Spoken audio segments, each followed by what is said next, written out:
first time in history, we actually have access to all of the world's cultures, all of their forms of transformation. We have stuff going all the way back to shamanic techniques, all the way through the great axial wisdom traditions. We have various yogas, East and West. We have some of the most profound contemplative traditions of all of humanity. They're all available to us, certainly at least in terms of study, but also increasingly, just in this country, we have transmitted, realized teachers in virtually all of the great contemplative and meditative traditions. This has never, ever, ever happened in history.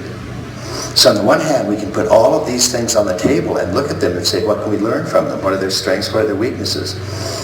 And there's important truths in all of them. And what we want to be able to do is sort of look at this without diluting any of them, without trying to get any of them to change, but simply putting them all together in a way that they are mutually reinforcing, mutually beneficial. And we can start to discern the key ingredients of transformation by studying what all of them have in common, using some of them to fill in the gaps that are perhaps not present in others. And that's just from the great wisdom traditions. The world of modernity and post-modernity is not exactly populated with stupid people, just most of it. A profound understanding of human growth and development has been contributed by the modern West. And there are aspects of consciousness that modernity and post-modernity have spotted that you can find in no sutras, no tantras, no Kabbalah texts, no Sufist texts, and so on. So for the first time in history, we really have a chance of putting all of these things together, and not in a way to sort of put them all down, but in a way to mutually enrich them. And that's really extraordinary.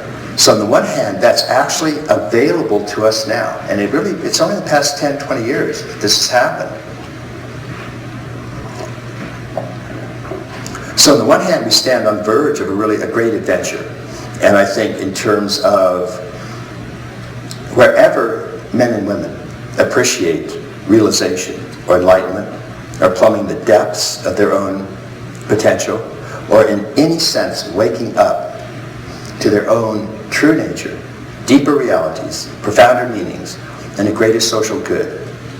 I think whether we end up doing this or somebody else ends up doing this, this era will be known as the first great attempt to integrate, synthesize, coordinate the entire heritage of human transformative techniques. So that's what I think that's absolutely extraordinary. I mean, it's goosebumpy if you think about it, but I think history will look back on the several decade period as the time when the first truly world religion, if you will, or world spirituality, if you will, or world philosophy started to come together. And that doesn't mean we're going to iron out differences. It's like if you have an international cuisine, international cooking, you have Mexican and Chinese and Italian, and they all remain what they are. The whole point about international cooking is not that you take Italian food and mush it with enchiladas and then spread it and sort of melt it all down into a gray, hominy grits. All of them can remain what they are. We're not trying to change necessarily any particular path.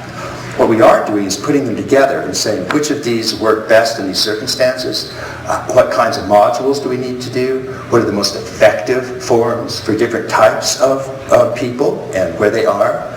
So it's a whole skillful means of putting together this extraordinary smorgasbord of ways that you can grow and develop and ultimately continue to realize deeper and deeper aspects of your own being.